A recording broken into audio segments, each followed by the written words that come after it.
Bien, hermanos, vamos a la epístola a los Efesios, que es la que nos ha estado ayudando para aprender a discernir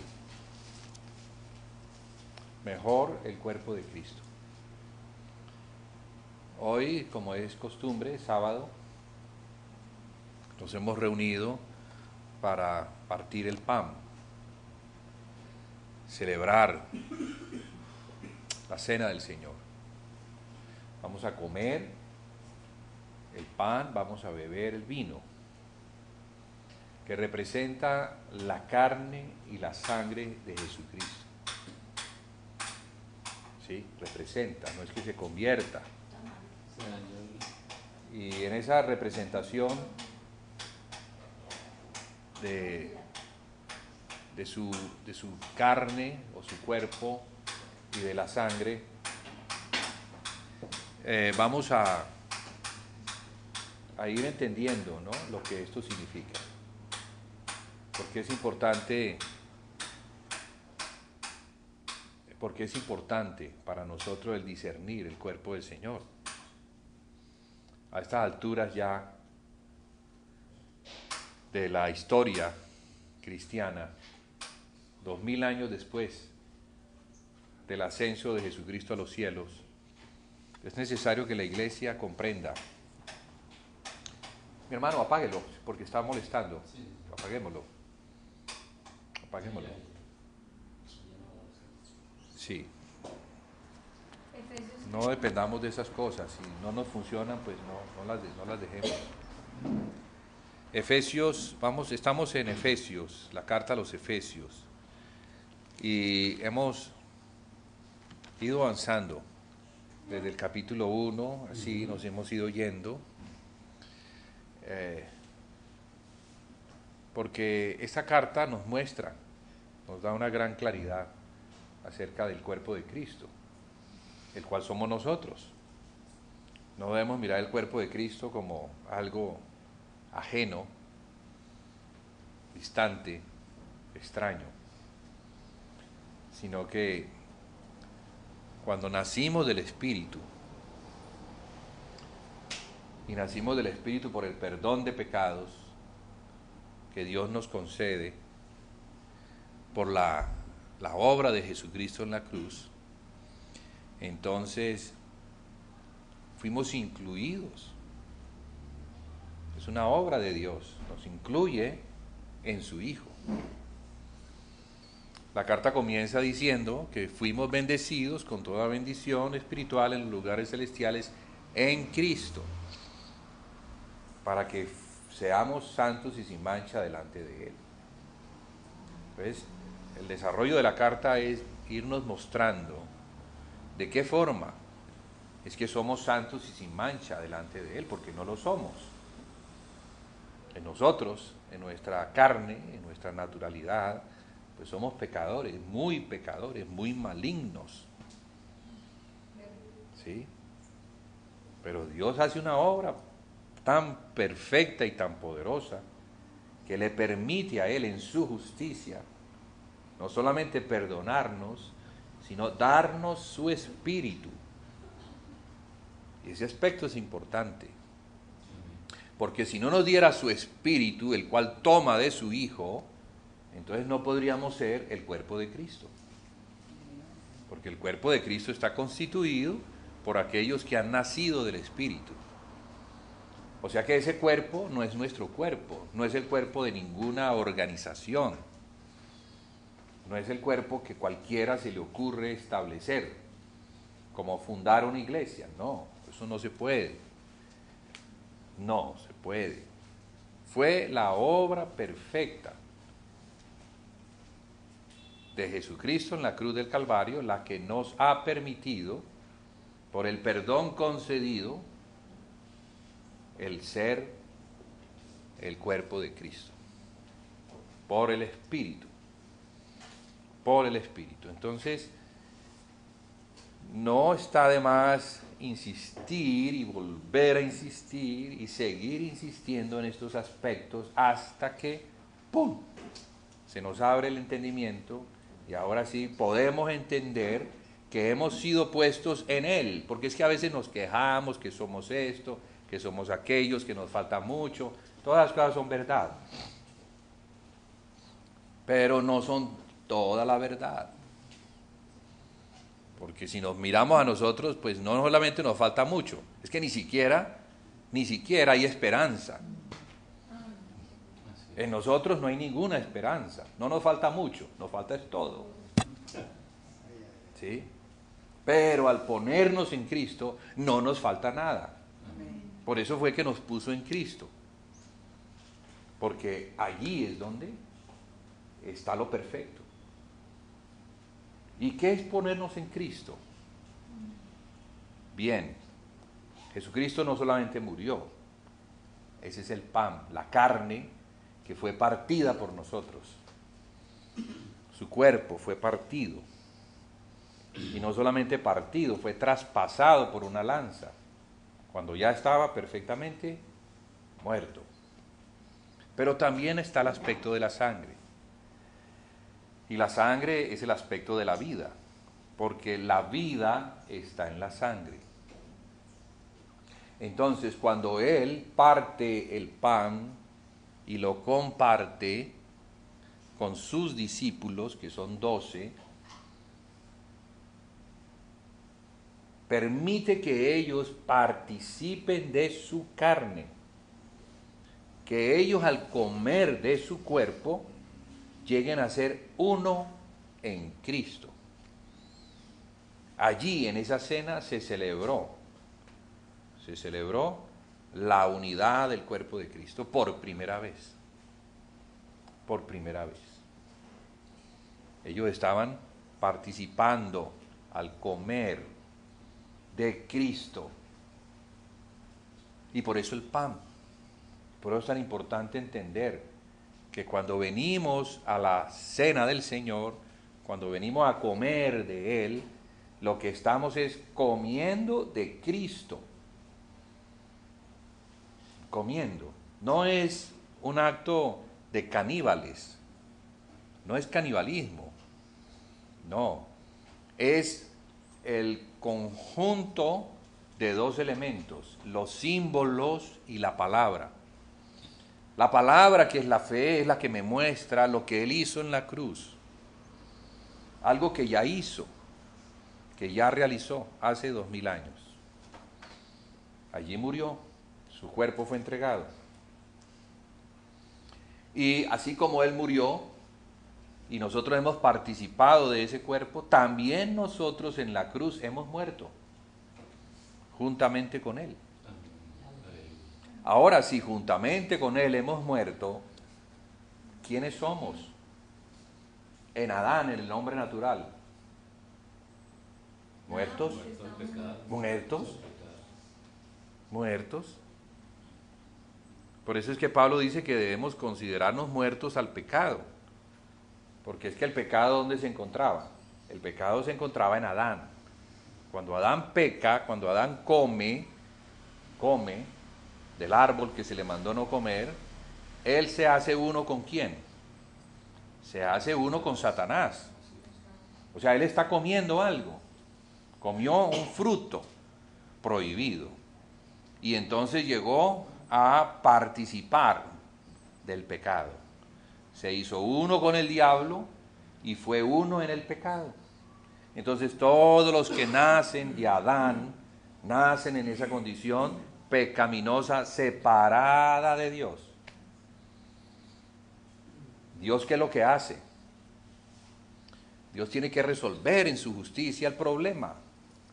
Ese problema no se puede resolver sino de la manera que Dios lo resolvió, enviando a su Hijo, el segundo Adán, el segundo hombre, nacido sin pecado, tentado en todo por Satanás, pero sin pecar, para hacer la ofrenda perfecta que Dios exigía por el pecado.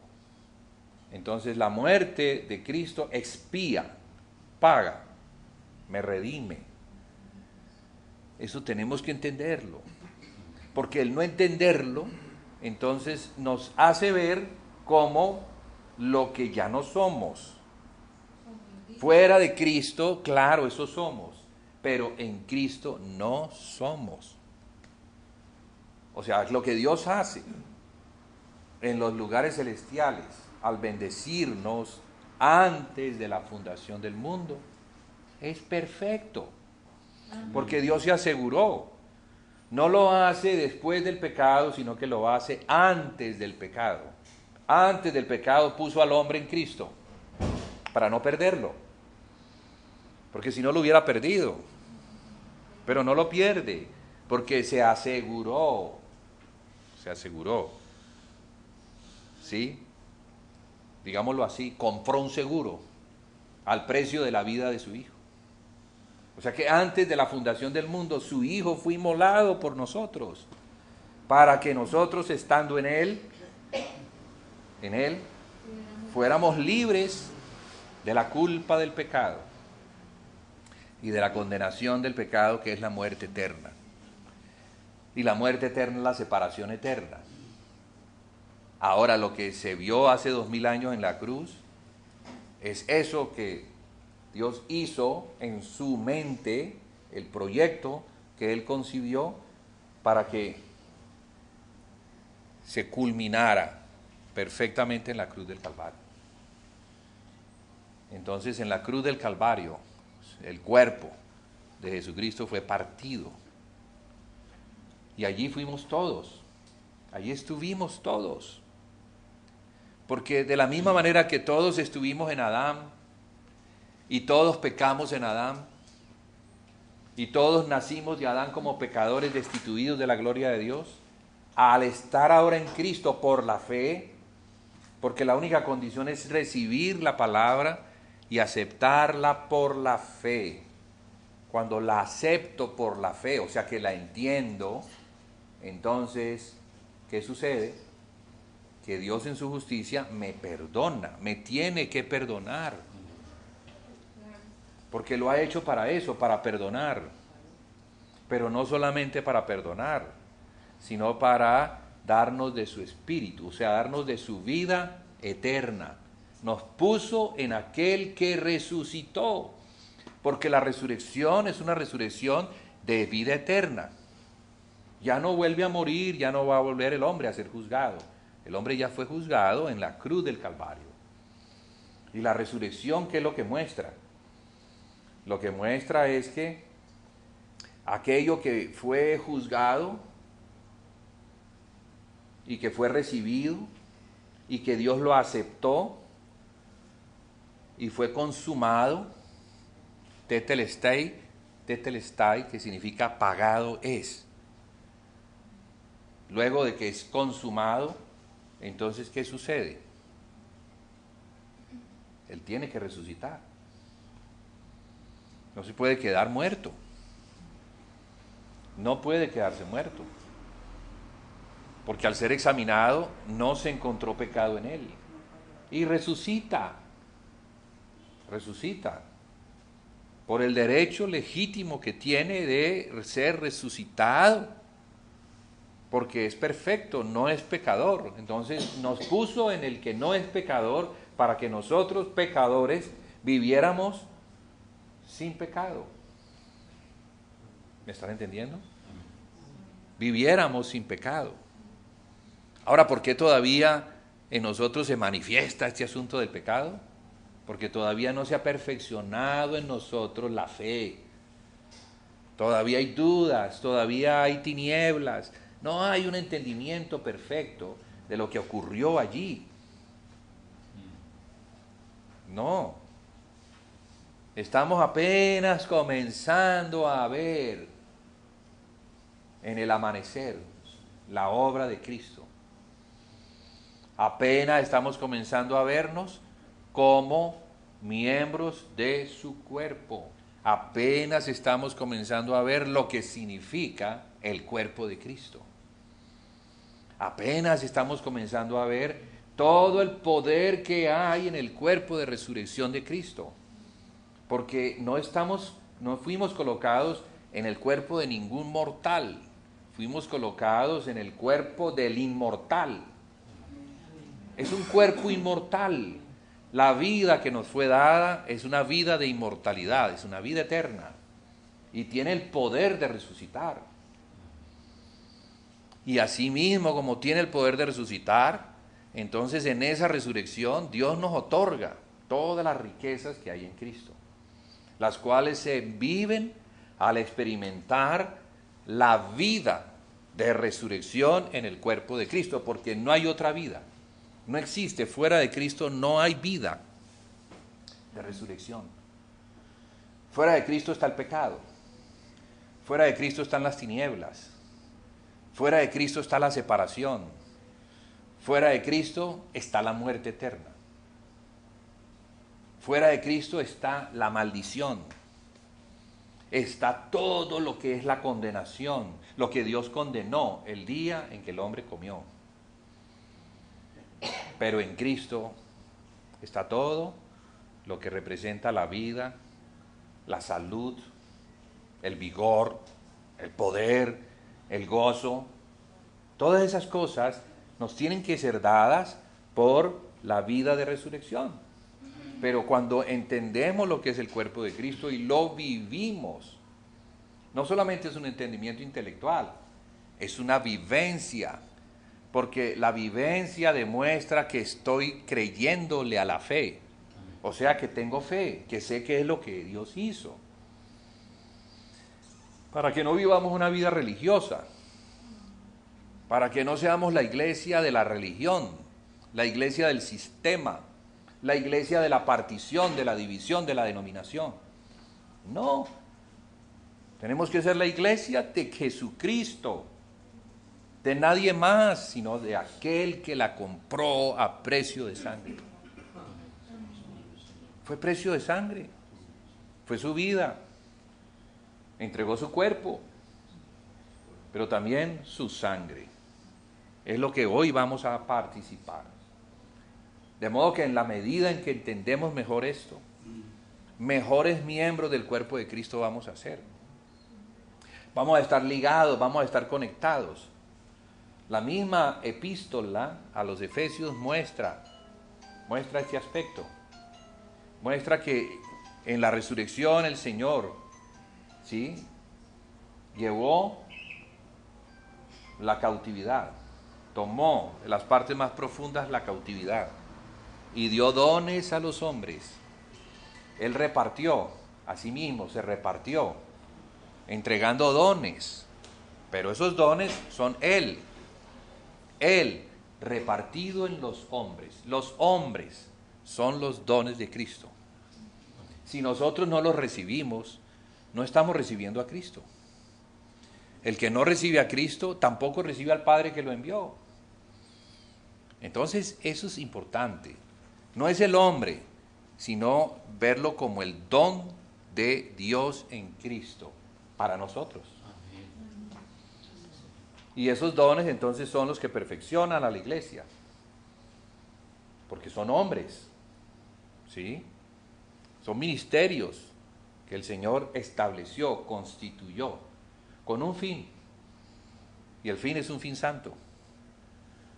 Y el fin, yo diría, que permite la edificación de la obra más gloriosa de Dios, más que el universo mismo, es la edificación del cuerpo de Cristo. Entonces, en esa edificación es en lo que nosotros debemos estar involucrados, perfectamente involucrados. No hay otra cosa más preciosa y más valiosa que la edificación del cuerpo de Cristo. No existe una obra superior, no existe. Si antes de la fundación del mundo eso fue lo que Dios hizo, antes de crear el mundo, eso fue lo que Él hizo. O sea, nos puso en Cristo. Y ahora que nos puso en Cristo, nos está mostrando qué es lo que eso significa. Porque ahora sí, yo estoy en Él. ¿Y ahora qué debo hacer? Debes participar de la edificación. Porque si no participo de la edificación, entonces, ¿qué es lo que estoy entendiendo? ¿Quién soy realmente? Puede ser que sea un nacido de nuevo, tengo el Espíritu, pero en un estado de inmadurez tal que no comprendo para qué he nacido de nuevo. Pero no me tengo que quedar allí. Yo tengo que avanzar en el conocimiento. Por eso Pablo dobla sus rodillas para que nosotros podamos comprender qué fue lo que ocurrió. ¿Qué ocurrió? ¿Qué es lo que él dice aquí? Aquí.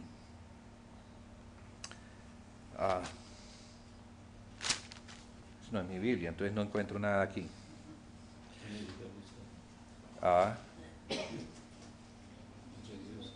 Dice, por esta causa también yo, habiendo oído de vuestra fe en el Señor Jesucristo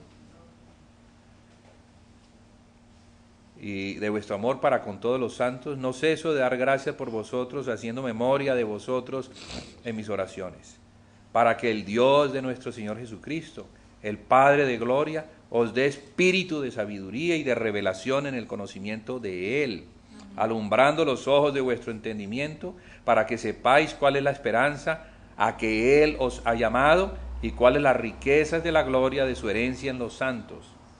Una manera de mostrar lo rico que es estar en el cuerpo de Cristo.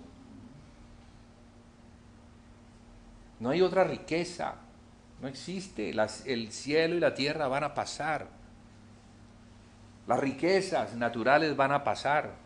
El oro, la plata, las piedras preciosas, todo eso va a pasar. Pero las riquezas que hay en Cristo, que son para nosotros, eso no va a pasar. Eso no va a pasar. Con eso se está construyendo la Jerusalén celestial, que es la habitación de los santos en luz para toda la eternidad. ¿Se imagina una obra que va a durar toda la eternidad? No puede ser una cosa sencilla. Pero de nosotros depende. El que hagamos lo que nos corresponde. El que de verdad rasguemos nuestro corazón, hagamos una conversión genuina. Porque es que no hay una conversión, hermanos. No. Hay un asunto como de mirar las cosas a distancia. Ay, qué bonitas son. Sí, vamos a las reuniones, estemos en las reuniones. Pero ¿cuál es el compromiso? Por cuanto no hay compromiso, entonces yo no me involucro. ¿Y por qué no me involucro? Pues porque no entiendo por qué me tengo que involucrar. Hermano, el involucramiento en esto es el todo. El involucramiento es la consagración. El involucramiento no es para todos. No es para todos. Porque muchos son los llamados. Dios está llamando a todos, pero no todos se involucran. No todos le jalan. No. La gente quiere vivir es por lo que ve, por lo que huele, por lo que palpa. O sea, por lo terrenal. Pero por aquellas cosas que no se ven. ¿Yo por qué me voy a involucrar en cosas que yo no veo? Pues esas son las cosas que realmente tienen valor. Ahí es donde el Señor pesa mi fe. En las cosas que hago, pero que no veo, pero que sí leo y sí las creo. Entonces las hago. Aunque al hacerlas yo no vea nada. Porque no se trata de que yo voy a comenzar a ver, apenas comienza a hacer. Eso puede tardar años el comenzar a ver. Sembramos un árbol. Sembramos un olivo. A los 30 años está dando fruto.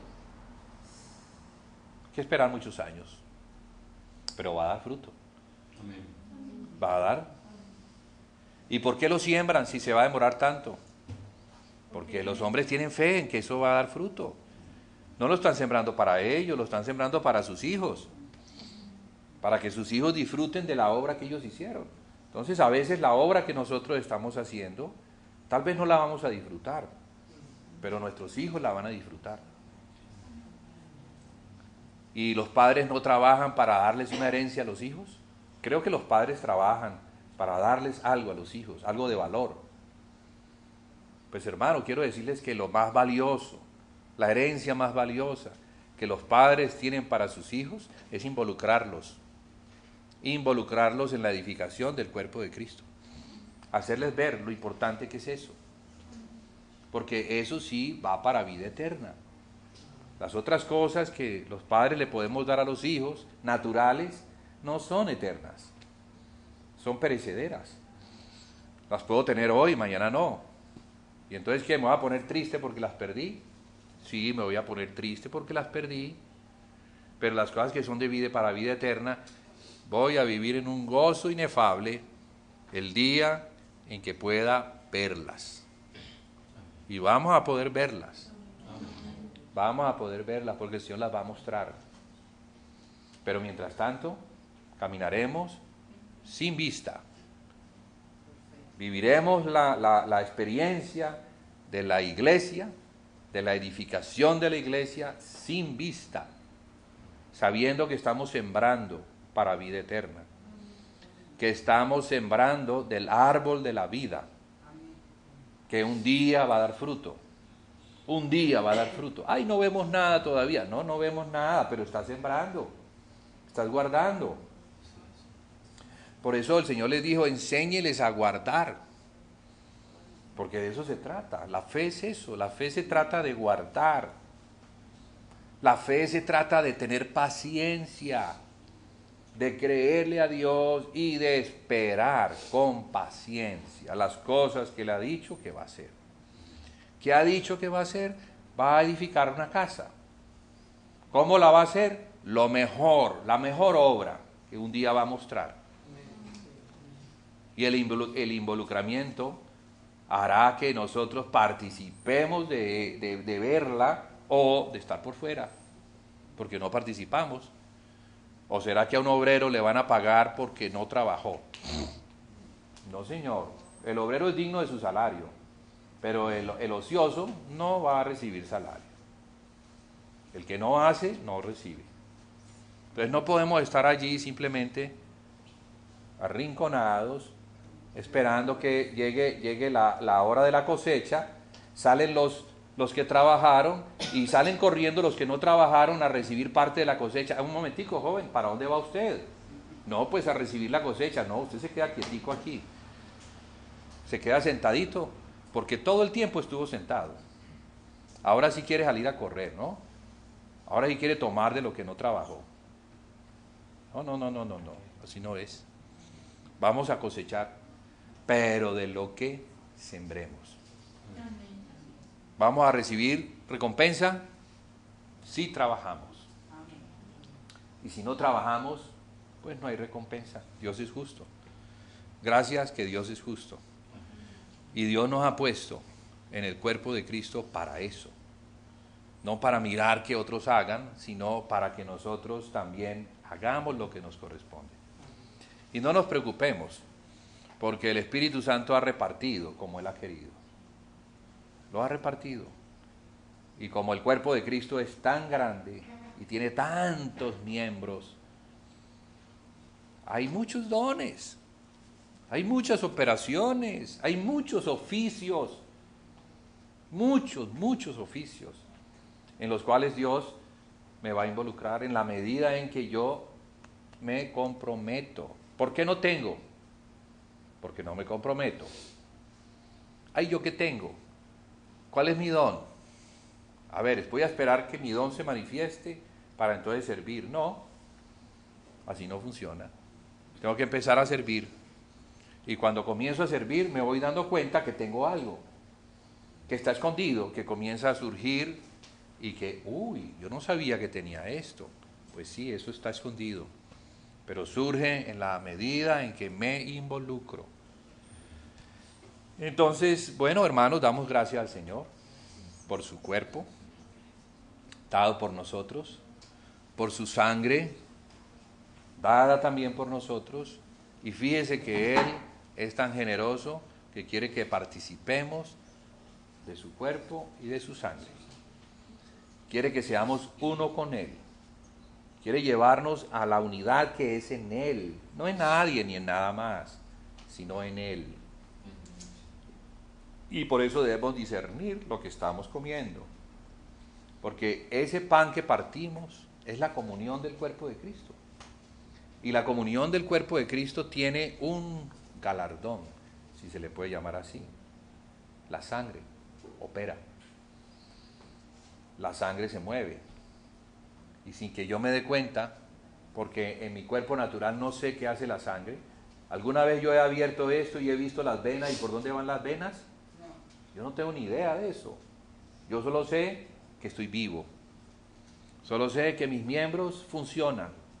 Solo sé que el corazón bombea y que lleva la sangre a todas las partes, todos los rincones del cuerpo.